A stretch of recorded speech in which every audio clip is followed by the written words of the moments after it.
Orang yang menerima kasih karunia dan hidup di dalam kasih karunia akan memiliki 3 ciri khas dalam kehidupannya. Jika 3 ciri khas itu dimiliki, dihidupi, maka ada berkat yang besar yang akan mengikuti kehidupan orang tersebut. Seperti apa 3 ciri khas itu? Di poin yang pertama, saya sudah menjelaskan pada video yang sebelumnya. Teman-teman nanti bisa melihat, membuka, dan menyimaknya. Pada saat ini saya akan membahas poin yang kedua. Jangan kemana-mana.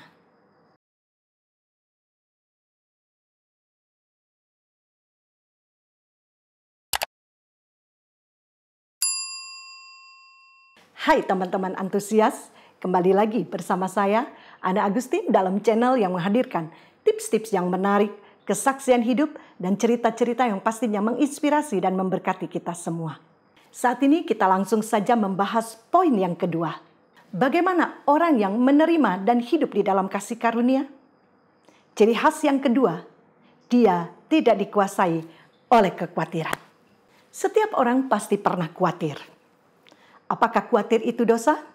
Dikuasai kekhawatiran itu yang salah dan menjadi berdosa karena tidak mempercayai akan penyertaan daripada Tuhan. Padahal Tuhan Yesus sendiri yang berkata, jangan khawatir.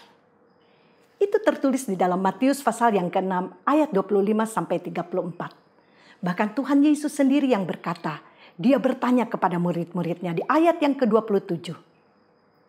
Siapakah di antara kamu yang karena kekhawatirannya dapat menambahkan 1 hasta saja pada jalan hidupnya?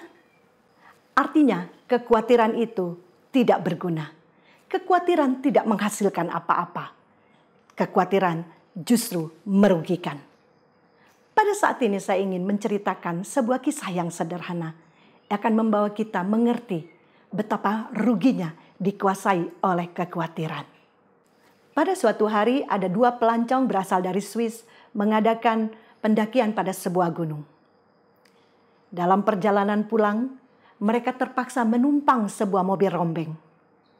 Jalan mobil itu tersendat-sendat karena mesinnya yang sudah tua. Pelancong yang pertama mencemaskan keberadaan mobil yang dia tumpangi. Dia tercekat dengan kekhawatiran. Dia terus berpikir, bagaimana kalau mobil ini tiba-tiba mogok di jalan? Dan bagaimana kalau mobil ini tiba-tiba kehabisan bensin dan tidak ada pembensin di sana? Berbeda sekali dengan pelancong yang kedua. Dia santai saja. Dia terlihat begitu menikmati pemandangan yang ada. Dia melihat setiap pemandangan gunung-gunung di negeri coklat itu. Bukit-bukit yang dihiasi pucuk-pucuknya oleh salju yang putih. Dan sesekali dia mengabadikan pemandangan yang indah itu dengan kamera pocketnya. Setelah 1 jam perjalanan, tibalah mereka di tempat yang mereka tuju.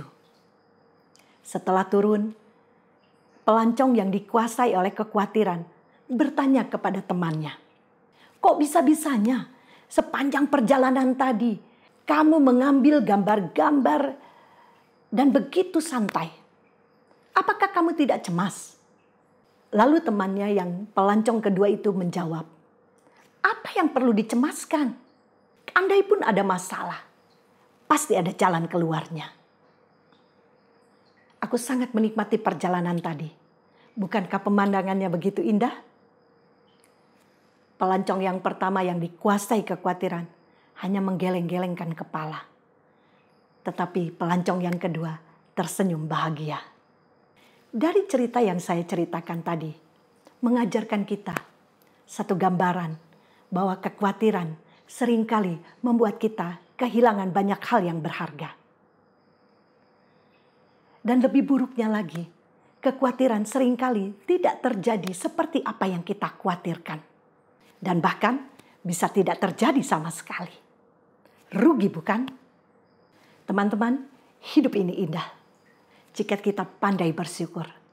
Dan orang-orang yang menerima kasih karunia, hidup di dalam kasih karunia, pastinya bukan orang yang dikuasai oleh kekhawatiran, tapi orang yang tahu bersyukur. Dan tahukah teman-teman, kekhawatiran itu dosa. Mengapa? Karena ketika engkau khawatir, engkau tidak mempercayai, bahkan engkau menghina karya Yesus di atas kayu salib. Dia yang sudah tersalib dan dia yang berkata, sudah selesai. Artinya, setiap permasalahan selalu ada jalan keluarnya. Puji Tuhan. Pada konten berikutnya, saya akan membahas poin yang ketiga. Kiranya apa yang saya bagikan saat ini memberkati dan menginspirasi teman-teman. Salam antusias.